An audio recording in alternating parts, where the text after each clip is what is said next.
কোনো কম্পাউন্ড খুঁজতে যাচ্ছেন বা এলিমেন্ট খুঁজতে যাচ্ছেন তখন তিনটা জিনিস খুঁজতে হয়, একটা হচ্ছে ক্যালসিয়াম, একটা হচ্ছে ইউরেট, একটা হচ্ছে অক্সালেট। থায়াজাইডকে আপনি রেনাল স্টোনের ট্রিটমেন্ট হিসেবে ইউজ করতেছেন, whereas the loop diuretics is causing the renal stone. The stone is less than 5 millimeter. এটা কিন্তু পরীক্ষায় থাকবে, গিয়েই পাবো।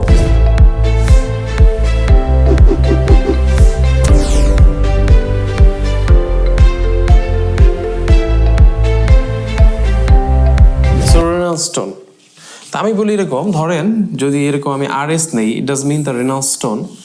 So now we need to know that renal stone কেন ফর্ম হতে পারে, what are the risk factors, what are the etiologies behind the renal stone, একটা পেশেন্ট কেন renal stone ডেভেলপ করবে। ওকে, সো আমরা কিছু অ্যাঙ্গেল ক্রিয়েট করি। ওকে, করলাম সো মাল্টিপল অ্যাঙ্গেল ক্রিয়েট করলাম। সো পরীক্ষার জন্য বলি আর প্র্যাকটিক্যালি বলি, রেনাল স্টোন হওয়ার দেখবেন অনেক সময় গ্রাম বাংলায় বলে, কিন্তু বাবা মারাও বলে যে আমার ছেলে মেয়ে পানি কম খায়, এই জন্য কিডনিতে পাথর হয়েছে।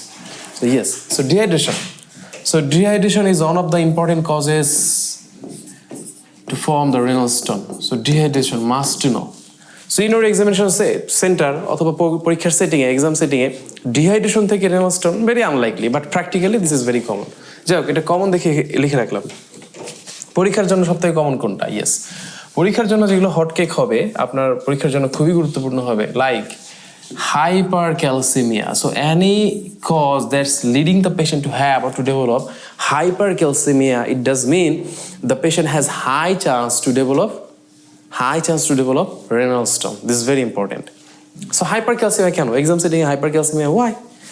So hypercalcemia যেটা renal stone form করতে পারে, ওই রকম যদি একটা কজ যদি আমরা ফাইন্ড আউট ট্রাই করি, so we should know about the hyperparathyroidism. So what we have to search whether the patient is having high PTH level. I mean, whether the patient is having primary hyperparathyroidism. You have to know. This is a must question, hey?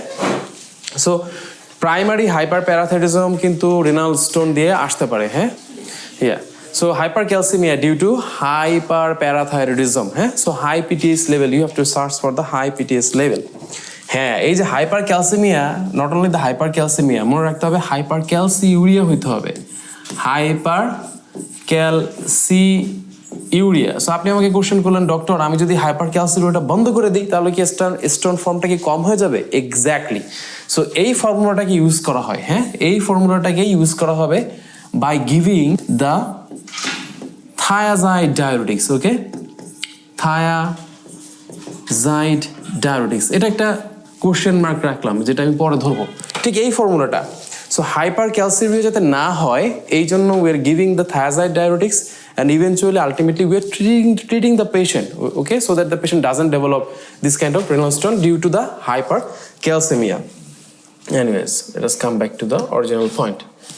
So the another topic that is also very very important in the exam setting was that is the cystinuria. So cystinuria, but always remember this is not the cystinosis, okay, not cystinosis. So this is not the cystinosis, rather the cystinuria that will lead the patient to have or to develop renal stone. That is also very very important. Yes, and after that another important topic or another important option, that is the drugs. So you have to know about the drugs. So there are some drugs that might cause this kind of renal stone. So what are the drugs that might lead the patient to have or to develop renal stone? So the number one important drugs here, so now we can make a box like this. The first one is the loop diuretics, okay? So the loop diuretics, and the second one is the steroids. এই দুইটা আপাতত মনে রাখলেই হবে। অনেকগুলো আছে, but আমি বলি যেগুলো পরীক্ষার জন্য খুব বলি না, যে লুক্রেটিভ বা ক্রিম পোর্শন, যেগুলো থেকে মানে ফ্যান্সি এরিয়া, যেখান থেকে কোশ্চেন বেশি বেশি হয়, সো ওই এরিয়াগুলো কাভার থাকতে হবে। So loop diuretics and the steroids from the drugs portion, and eventually the patient might develop the renal stone. Again, another important topic, okay? Now, the another thing that's also very important here, what is that? That is the oxalate. That is very important, হ্যাঁ, oxalate. So patient যদি এমন কোনো diet নেয় যে ডায়েটে oxalate বেশি বেশি থাকে, হ্যাঁ, পেশেন্ট এমন যদি কোনো ডায়েট নেয় যে ডায়েটে অক্সালেট বেশি বেশি থাকে, সো আলটিমেটলি কি হতে পারে, ওই পেশেন্টের রেনাল স্টোন ফর্ম হতে পারে। কথা হচ্ছে অক্সালেট নিচ্ছে সে কম, কিন্তু ওইটা কি তার জন্য কম্পারেটিভলি বা রিলেটিভলি কি অক্সালেট বেশি হয়ে যেতে পারে? পারে। ধরেন কোনো পেশেন্টের শর্ট বাউল করা হয়েছে, বাউল সার্জারি করা হয়েছে। সো বাউল সার্জারি করলে কি হয়, যখন পেশেন্টের শর্ট বাউল করা দেওয়া হয়, হ্যাঁ, অ্যানাস্টোমোসিস করা হয়, তখন ওই অক্সালেট এক্সক্রিশনটা কমে যায়। সো অক্সালেটটা বেশি বেশি বডিতে চলে আসে, তো তখন অক্সালেটের চান্স বেশি থাকে। সো অক্সালেট স্টোন দিয়ে যদি কোনো কোশ্চেন পরীক্ষাতে আপনারা পান, সো ধরে নেবেন আলটিমেটলি সিনিয়রিটি শর্ট বাউল দিয়েই তারা বানায়। এটা পরীক্ষাতে আমাদের অবজারভেশন, এটা কোনো বাধ্যবাধকতা নেই, বাট এটা আমাদের observation. Okay, so oxalate, another important topic that is also very very important. What is that? That is the renal tubular acidosis. So here you can see the renal tubular acidosis, even this can cause the nephrocalcinosis, মানে renal stone. হ্যাঁ, এবং এটা কিন্তু খুবই common. Nephrologist মানে একটা পেশেন্টের যদি রিকারেন্ট রেনাল স্টোন হয়, দেখবেন ম্যাক্সিমাম নেফ্রোলজিস্ট আরটিএ সার্চ করে রেনাল টিউবুলার অ্যাসিডোসিস আছে কিনা।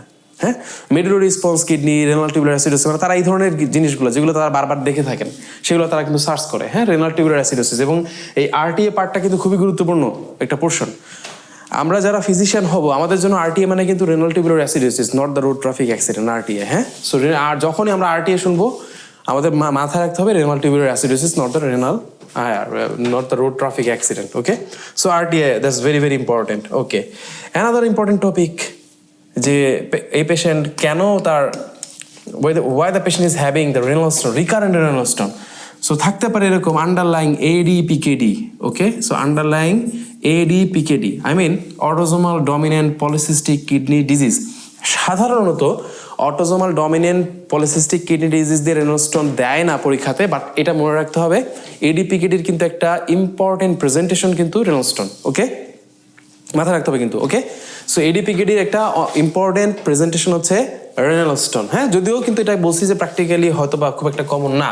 Another important thing, that is the medullary sponge kidney, MSK, not the musculoskeletal. Okay, আমাদের জন্য মেডুলারি স্পন্স কিডনি। সো যদি বারবার রিকারেন্ট স্টোন হয়, after searching the RTA, after searching the diet issues, after searching the PTS level, of course it's your duty to search for the autosomal dominant polycystic kidney disease. Okay, so আমি বললাম কিন্তু abnormal presentation কিন্তু পেতেই পারেন পরীক্ষাতে। Okay, so medullary sponge kidney, ADPKD, এগুলো থেকেও কিন্তু রেনাল স্টোন পরীক্ষাতে থাকতে পারে। আমি কয়েকটা দেখাবো আপনাদেরকে যে আসলে কিভাবে থাকে। আচ্ছা, এরপরে যদি আমরা নোট একটু সার্চ করি, দেখবো আমরা যে আর একটা দেওয়া আছে, এটা আমি কখনো পাই নাই, যেহেতু নোটে আছে ওই অর্থে রাখতেছি, otherwise not that much important from my angle. What is that? সেটা হচ্ছে যদি পেশেন্টের বেরিলিয়াম অথবা ক্যাডমিয়াম এক্সপোজার থাকে, আমি কখনো পাই নাই। সো এটা আপনি মনে রাখলে ভালো, না মনে রাখতে পারলে আমার আপত্তি নেই। So this are the causes. হ্যাঁ, আমার পরীক্ষাতে যদি রেনাল স্টোন থেকে পরীক্ষাতে প্রশ্ন আসে, so then we have to search this and this.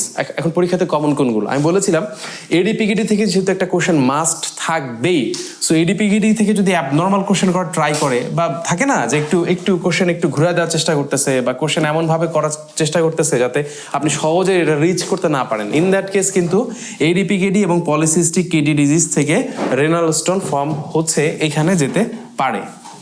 এক, 2 নাম্বার, রেনাল স্টোন বারবার রিকারেন্ট রেনাল স্টোন যদি থাকে, it's your duty to search for the renal tubular acidosis. Okay, so renal tubular acidosis কি, কখন আপনি সন্দেহ করবেন yes the patient might have renal